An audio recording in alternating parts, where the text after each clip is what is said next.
நீங்கள் பார்க்கும் இந்த படத்திற்கு பின்னால் ஒரு வரலாறு உள்ளது. தமிழ் திரை உலகில் தனக்கென தனியிடம் பிடித்தவர் நடிகர் திலகம் சிவாஜி. அவர் நடிப்பின் சாயல் இல்லாத நடிகர்களே இருக்க முடியாது. ஒரு நடிகர் வாழும்போதே புகழ் கிடைத்து உலகம் முழுவதும் கொண்டாடப்பட்டார் என்றால் அது சிவாஜி மட்டுமே. அமெரிக்க ஜனாதிபதியாக கென்னடி இருந்தபோது 1962ஆம் ஆண்டு அமெரிக்க பூங்கா ஒன்றுக்கு அங்கு வரும் குழந்தைகள் விளையாடி மகிழ குட்டி யானை ஒன்றை சிவாஜி பரிசாக வழங்கினார். அமெரிக்காவில் உள்ள இந்தியானா போலிஸ் என்ற இடத்தில் உள்ள பூங்காவுக்கு சிவாஜி அனுப்பிய குட்டி யானை சென்றது. அமெரிக்க குழந்தைகள் அந்த குட்டி யானையுடன் விளையாடிய பரபரப்பான செய்தி கென்னடிக்கும் சென்றது. உடனடியாக சிவாஜி யார், அவருடைய பின்னணி என்ன என்பதை அறிய முயன்றார் கென்னடி.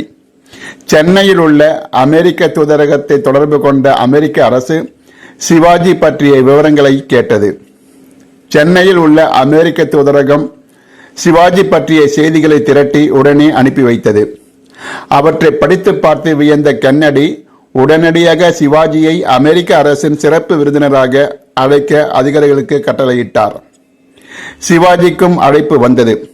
அதை ஏற்றுக்கொண்ட சிவாஜி அமெரிக்க அரசின் விருந்தினராக சென்றார். இந்தியாவிலிருந்து ஒரு நடிகர் அமெரிக்காவுக்கு சிறப்பு விருந்தினராக அழைக்கப்பட்டது அதுவே முதல் முறை. இப்பயணத்தின் போதுதான் உலகின் மிகச்சிறந்த நடிகர் என்று அழைக்கப்பட்ட மார்லன் பிராண்டோவை சிவாஜி சந்தித்தார்.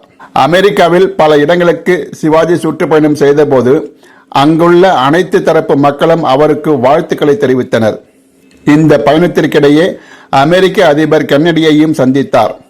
அப்போதுதான் நயகரா மாநகரத்தின் ஒரு நாள் மேயராகவும் சிவாஜி அமர்த்தி சிறப்பு செய்யப்பட்டார். இந்நிலையில் அமெரிக்க சுற்றுப்பயணத்தை முடித்துவிட்டு சிவாஜி சென்னை திரும்பிய போது அப்போது நடிகர் சங்கத்துக்கு தலைவராக இருந்த எம்ஜிஆர் சென்னை விமான நிலையம் வந்து சிவாஜியை சிறப்பாக வரவேற்றதோடு சிவாஜியை நடிகர்கள் ஊர்வலமாகவும் அழைத்துச் சென்றனர். அந்த படம்தான் நீங்கள் பார்க்கும் இந்த படம்.